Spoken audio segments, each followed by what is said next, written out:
So I'm gonna continue not explaining but telling my story, how I got into tarot. Um, it's all part of my spiritual awakening and just basically what got me to where I am today, to where I'm reading for people and doing YouTube videos on tarot and just things I never thought I would do before, right? So basically, I started telling you guys basically about my first tarot reading. My first tarot reading was in Jacksonville, Florida. It was right before I was going to go to work, actually. And in the reading, my power animal, I'm not going to say what my animal was or is, came to mind. That's when that same card came out with the reader. And I remember I was just like, I keep seeing this animal. Like, what does this mean? I've been seeing this animal since childhood, such stuff like that. So the reader, Asha Renew, you can check him out on YouTube, on Instagram, on TikTok. Very, very, very just great diviner, intuitive. There's really not a term to encompass everything that he does. Teacher, artist, occultist, So he told me to go into meditation. I needed to either print out a picture of the animal and put it on my third eye, or watch it, like look at the picture, or draw a picture, or just something that was going to trigger my subconscious mind while I was meditating. So to meditate on this animal, I meditated on the animal, y'all, and the song's kind of distracting me, but I meditated on the animal and I went into a trance state. So if you don't know, there's two different a trance state is completely different from meditation, right? When you're meditating, it's an act, yes, but a trance state is when it's like you go into a different dimension. You leave this realm right here. Let me turn this off really quick. You leave this realm right here, or the physical realm, or the 3D realm, right? And you go into like fifth dimension, or it's like you're traveling. And so I traveled to this jungle, basically, in this meditative state, and had this whole experience with my animal, my spirit guide, right? And was given certain directions, certain, how do I put this? Like, yeah, I guess directions is a good way to put it. Like, certain directions I was given, right? So when I snapped out of that trance state, that's the video I showed on my other Instagram, more of my like family Instagram, right? I was able to basically move forward in this whole other part of my life, right? This part that was blocked off, that I didn't have access to, I had been ignoring, I hadn't been paying attention to, I hadn't tapped to in my subconscious at all. I had tapped back into, and I was able then to access some talents that I didn't consider talents anymore. I didn't consider activating or using anymore. And that's what meditation kind of does.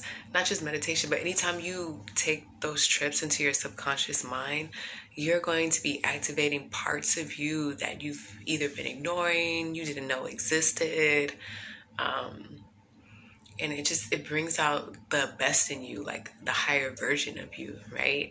And that's when I was able to, okay, I know that I'm supposed to be doing this thing, right? And I need to go ahead and do it. I didn't just do it in high school, right? It was, when you're a drum major in high school or in college, so maybe there's some drum majors that will relate to this, and maybe this message is supposed to reach some drum majors, or people who have pursued drum majoring or conducting or anything like that.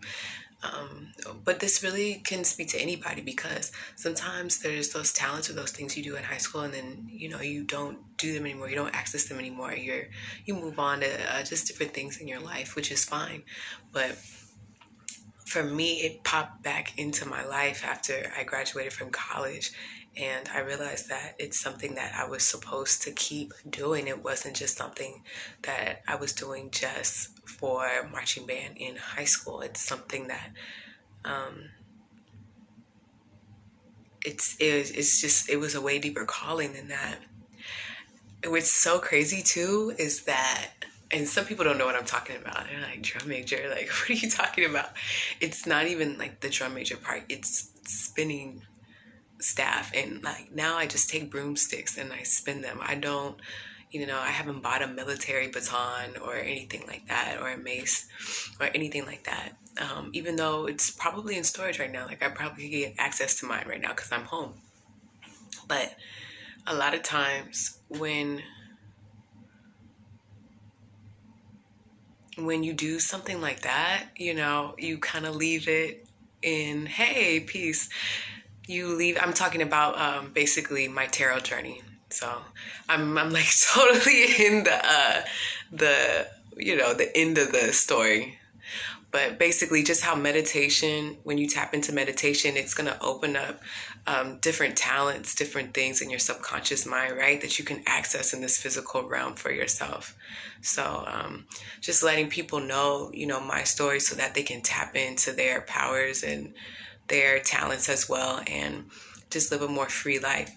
So basically to finish the story, when you're a drum major in high school, you kind of leave that profession there. It's not something that, unless you're going to, I guess, what's the word? Unless you're going to teach how to spin in high school, or you're going to be a marching band instructor or something like that, that's not something that I really saw as a profession for myself, or something that I would keep using. And I still don't see it as a profession. It's a calling for me, So, and it's so much deeper than a calling, right? Because my animal, my spirit guide, called me to do it. And even in high school, I remember lined up in high school, and I would never tell this to anyone before, but we're so much older now, right? And I remember something whispering in my ear saying that, I was going to be chosen for that leadership position. And I didn't know why, and I didn't know what was whispering to me. And I realized that that was my spirit guide at the time in high school. And I always have been insecure about being like last chair as a musician and stuff like that. But again, when it's your calling, when it's something that you're meant to do, everything kind of moves out the way. Now, I practiced for 4 years, y'all. Like, it's not like I was just instantly good at it. I put in the work, I put in the time. But again, the readings will put you back on track, basically, back on the road to, I don't want to say what you're supposed to be doing in this life, because you could be doing so many things in this life, but things that are inside of you that you may not be tapping into, that will just bring so much more color into your life, right? So that's what tarot has done for me. And it's so much more than tarot, because if I did not take the time to meditate after that reading, I would have never went into a trance state. I would have never met my power animal. I would have never met my spirit guide. I would have never saw all the things that I was capable of doing through my spirit guide, right? And I would not be expressing myself the way that I express myself today, right? So yeah, that's all, you guys. That's it. And it's meditation that really started everything for me. And if some of you guys are like, okay, you're telling us why you're into tarot, but like, how did you even know about tarot readings? Like, how did you even know about that world? I'm telling you, when you start meditating, right? I got into Kundalini meditations because I was introduced to Kundalini yoga when I was like 6 years old, right, in Los Angeles. And then it left me. And so then when I went back into Kundalini meditations, I want to say around 2016 in college, the chanting didn't scare me or anything like that because I was familiar with it when I was 6 years old.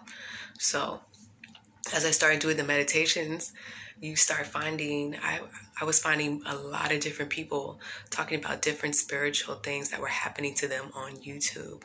That's how I ended up seeing channels like Asè'Underground, the Catalyst Yogi, what's the one everybody follows? He always does the, why am I forgetting his name? Infinite Waters, like, Swan, I forgot her name too. Just all those people, all those main people you follow. I didn't get too much into Young Pharaoh, but okay, Young Pharaoh, right?